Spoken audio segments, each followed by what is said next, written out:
My name is Paul Alonso, aka T-Mite. Started repping the set, now I walk with a step. Switch how I talk, where you from, SF? I'm from Lompoc, California. Lompoc City, bitch. Lompoc City, bitch. Lompoc City, bitch. I'm born and raised. About a year ago, I started a record label called What You Known For Entertainment. I recently released 2 singles. Don't get caught up in the hype. Have you lost in the sauce on the yard doing life? I'm just trying to network with some people and put my foot back into this thing. It's been about 15 years since I heard some music from you. That's right. It's been 15 years. I haven't released anything since 2010. I as a kite just popped 5 bikes and now I'm feeling nice. Thanks for motivation from different people just like yourself. Decided to step back into it, see if I still got it. Back in the day, you were talking about drinking, popping pills, and partying. Popping ease, dancing, hella fucked up when I'm rapping. And your music has totally changed now. They wanna take my advice, stop worrying about stripes. Wanna straighten out your life, put your faith in the Christ. 15 years ago, I was a completely different person. I was running the streets. Fast forward 15 years, I got a daughter, I got a family. I've grown more into the conservative side. Definitely. So your music career abruptly ended. Can you tell me why? When I was 23 years old,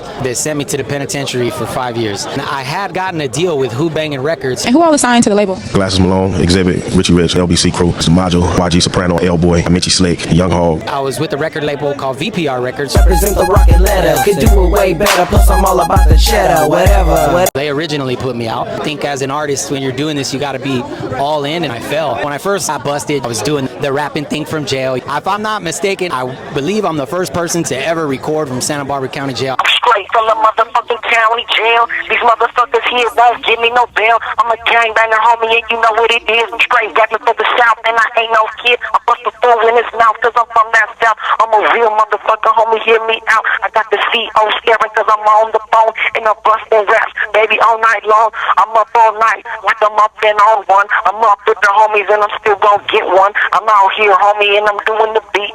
I'm up on the phone, and they see me on the street. Everybody see me rapping, and they say, what's up? They know T-Mite, baby, yeah, I stay in the cut. I'm a real motherfucker, straight rep in the West. I got everybody staring at me, running out of breath. I'm a real homeboy, homie, check this out. This is just a little preview from the mouth. I'm straight in the motherfucking county jail, and my family can't pay this outrageous bail. I'm T-Mite, homie, yeah, I'm way too quick. Got the homie Cali Kid and shot boy on this bitch. I'm a real motherfucker, homie, do it like Mac Dre. Rapping from the county jail, homie, that's what we say. I did that in 2008. When you're in prison and you claim to be a rap star who just got signed by Mac 10 and you don't have any money and you're sitting in prison and you're at the bottom of your pit, it doesn't feel too good. I kind of started slowing rapping down. I started getting more into the Lord, trying to improve myself. And when I was let out, I became a completely different person. I didn't return to the music until my friend, rest in peace, Andrew Benabos. Said I'll snatch your bitch boy extra large like this.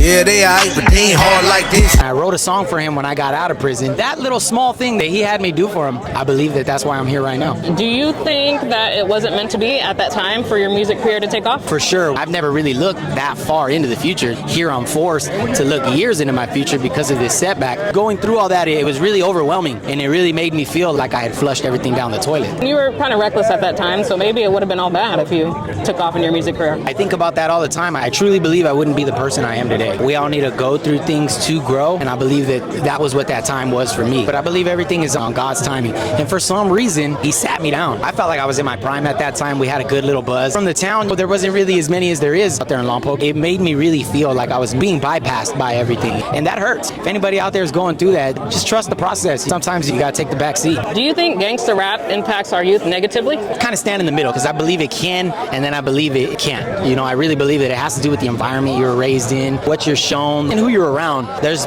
people in the suburbs who listen to that stuff all day, and they grow up perfectly fine. I went to an Ice Cube concert in Santa Maria. There was a Lompoc cop there, the Ice Cube shirt on. See what I mean? They want to blame hip-hop for gangs and drugs. We're not against rap. We're not against rappers. But we are against those thugs. Hip-hop's probably only been around strongly since the 80s. You go back to the 50s, 60s, and 70s, and there were still gangs. All the way back to the 1920s, everyone wore fedoras. Gas was blasting out of every club. That version of LA was already crawling with gang activity, and they laid the foundation for everything that came after. That was when y'all had the Temptations. My girl, There's people out there who grow up and their parents are fully involved in gangs, fully involved in drugs, and the kid comes out and is not involved in any of that. What advice do you have for young artists who are heading down the wrong path? If you're a young artist and this is what you want to do for the rest of your life, treat this like a business. Don't get caught up in the hype and the fastness, the bright lights, smoking on camera, popping bottles. Okay, stop with straight shots and then pop bottles. If you're an artist just here for the party, that party gonna come to an end and them lights gonna burn out. What are your earliest memories of hip-hop? When I was a little kid, my tia, it's probably like the early 90s, Yo MTV Raps would be on. Before that was 106 & Park and TRL, that was Yo MTV Raps. It was a show to watch in the 90s if you want to stay up to date on what was going on with the then current state of hip-hop. It'd be like TLC. The world's first glimpse of TLC was on Yo MTV Raps. That was like a huge accomplishment for us to be on a show like, because who wasn't watching Yo MTV Raps? What he wants and just sits on his broom. Tupac. MTV Raps, and I think that we ready. So let's go. That's my homie Coolio. That's my homie right there. Mac 10 in the back is my homie with the black hat. And that's my homie Rated R. He's a star. Don't worry, no. If you take the camera kind of far, you see the funky afro. I was just a little kid, hypnotized by the sounds, especially when Warren G and Nate Dogg dropped Regulators. It was a clear black night, a clear white moon. In the east side of the LBC, on a mission trying to find Mr. Warren G. Do you remember the first song you recorded? I really can't remember. We had a song that we did with California Kid, Tongue Ring. Bite your lip, girl, let me see your tongue ring. Feel it on yourself, now feel on me, you're pretty young. When I first met Ed, I was rapping about my neighborhood, typical local gangster rap. Hit the main street with a dump in the back, fill up my cup, let's get drunk, smash on a punk, leave a dump in the cut. He was trying to put me on stage. He told me you got to learn to make music for the world. And that was the first time I kind of made a club track. One of the first tracks that I made where I wanted to start making it for everybody, not just Lompoc. I do have to say for myself, I was a big fan of that song. Thank you. So you're taking more of a Christian rap route. I haven't really wanted to categorize myself that, but I mean, the way that I'm flowing, right? I mean, it only seems right. I still try to keep it hip hop. That's why that last song, I was really flowing on it. Earlier, I tried to freestyle. I hadn't freestyled in about 15 years. From the town, a little city by the sea. When I was young, they used to call me Little T. I'm that cat from the poke, and I spit it the most. Everywhere that I go, baby, rap Lompoc. That's how I originally started rapping. The next song that I'm gonna drop, it won't be as much Christian. Speaking of Christ, can you show them your shirt? Yeah. Saved, not soft. I love that. These days, I try to stay away from a lot of things, and I completely walked away from gang culture. That's a big no-no. But I did all those things, and I don't look at myself as a soft individual, but the truth is, I'm saved. And it takes a bigger person